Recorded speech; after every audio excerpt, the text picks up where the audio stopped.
So guys, magluluto po tayo ngayon ng chicken na may oyster na may broccoli. Hindi ko po alam kung ano tawag doon, pero eksperimento po yun. Wala na pong maisip maluto eh.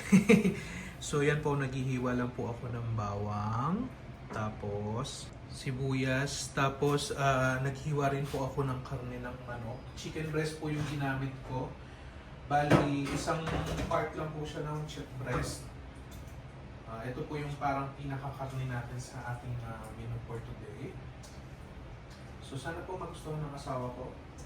Kasi pag weekend po dito sa Qatar, ako po yung nagluluto para sa aking pamilya. So ito po yung chicken breast natin. Ayan. So iniwan ko lang po siya na medyo maliliit para po medyo sarap-sarap. Saka mas madali pong kainin at saka maluto. So naghihiwa rin po tayo ng broccoli kasi parang dito po, ito po yung lulutuin natin for today. So wala po akong standard na measurement, basta po hinihiwa ko lang. So kayo na po bahala kung ano po yung gusto nyong size. So isang bowl po siya ng broccoli.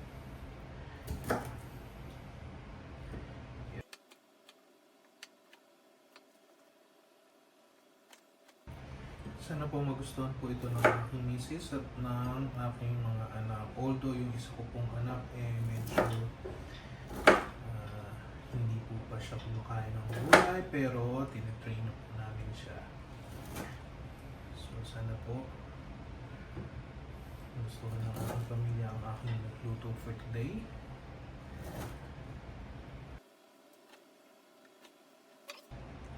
Healthy. Nagpapainit lang po ako ng ating kawali. Maya-maya po ay pag medyo mainit-init na po siya, lalagyan po natin siya ng mantika. Since nagpirito po tayo ng chicken skin kanina, ay yung po pinagpirituhan na lang po ng chicken skin ang ating gagamitin sa pagluluto. Pag mainit na po yung ating kawali, maglagay lang po tayo ng mantika. Kukunin ko lang po yung mantika dito sa ating pinagprituhan ng chicken skin para po mas malasa na po siya, tapos mas makatipid din tayo kasi malinis naman din po ito. Po. Painitin lang po natin ang ating mantika na kaunti, tapos igisa na po natin ang ating bawang at sibuyas. So sa iba po nagtatalo palagi kung ano ang dapat unahin, sibuyas daw ba o bawang. So depende po yun sa inyo kung ano po ang mas gusto nyo. Kung medyo tostado po ang ating, ayan, medyo mainit-init na, so lagyan na po natin ang ating sibuyas. Pag medyo translucent na po yung sibuyas, pwede na po natin ilagay yung bawang. Ayan.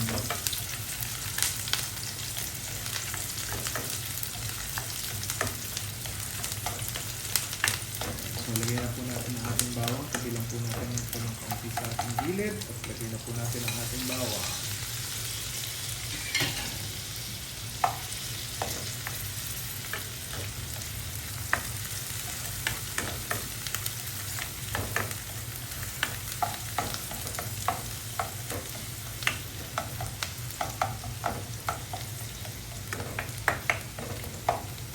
Hintayin na po natin na medyo mag-translucent din at umumoy ang ating bawang at sibuyas. Pagka medyo maamoy na siya, means pwede nang ilagay ang ating manok para igisa.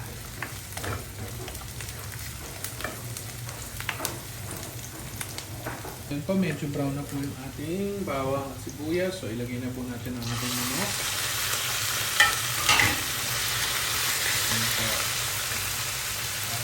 Po natin siya ng konting toyo. So wala po dito ngayong available na Filipino toyo na dato puti or anything or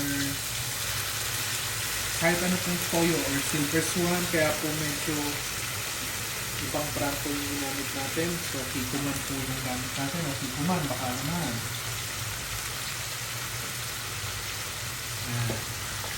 Hintay lang po natin na konting maluto yung manok.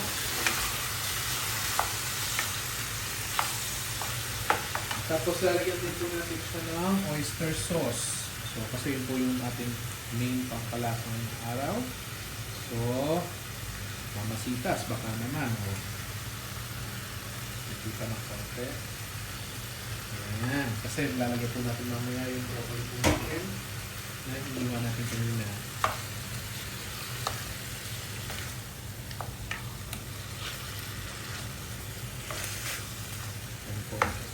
So, isi-simmer lang po natin siya ng ilang minuto. Takpan po natin para po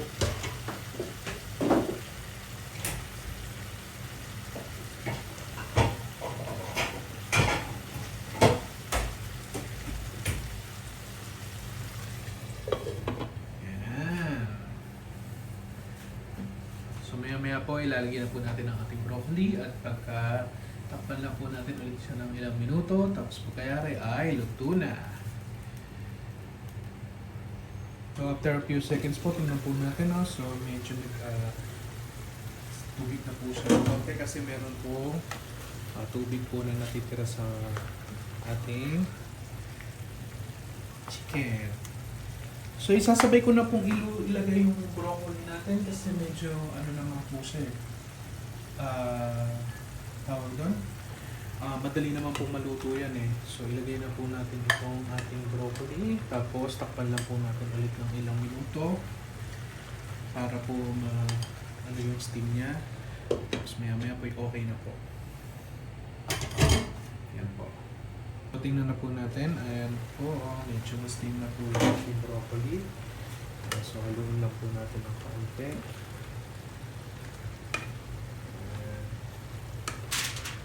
Hindi ko po alam ang tawag dito. Basta bahala na po kayo. At tingin ko naman masasarapan ng luto ng asawa ko po.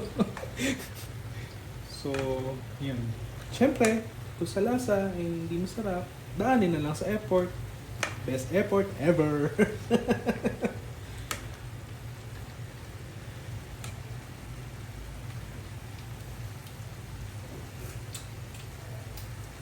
So, para po siya beef broccoli since walang beef. So, ang tawag po dito ay chicken broccoli.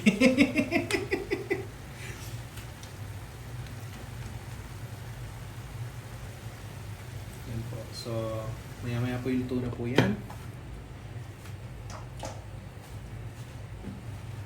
So, ayan na po yung ating finished product. Ang chicken broccoli. Sana po magustuhan po ng aking asawa. So, kung hindi man po niya magustuhan ang aking pacham, alam ko naman best effort ang maibibigay niya sa akin. 100%. Pero alam ko na magugustuhan ng asawa ko yan. Kung ako nga nagustuhan niya luto ko pa. Diba? See you guys sa susunod na video. I hope you like it. Bye-bye!